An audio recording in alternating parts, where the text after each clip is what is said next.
প্রিয়তমা, কেমন আছো তুমি? তোমার সাথে প্রায় 1 মাস যাবৎ কথা হয় না। হয়তো তোমার মনে প্রশ্ন জাগবে, কি হয়েছিল, আমার সাথে কেন এমনটা করলে? তুমি আমাকে ভুলে গেছো, তাই না?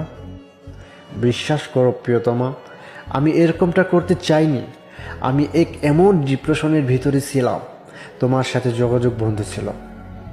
আমি এমন এক জায়গায় ছিলাম, তোমার সাথে যোগাযোগ করতে পারিনি। ফোনটা আমার কাছে ছিল না, আমার ভাইয়ার কাছে ছিল। যাই হোক, বিশেষ করে প্রিয়তমা, তোমাকে আমি সবটাই খুলে বলবো যে আমার কি হয়েছিল। তুমি যদি মন দিয়ে ভালোবেসে থাকো আমাকে, তাহলে আমার কথাগুলো শোনার পরে তুমি আমাকে একটা ফোন করবে। এটাই আমার পরীক্ষা। হয়তো তুমি রাগ করে আছো, কিন্তু স্বাভাবিক পরিস্থিতি শিকারে এটা করতে বাধ্য হলাম।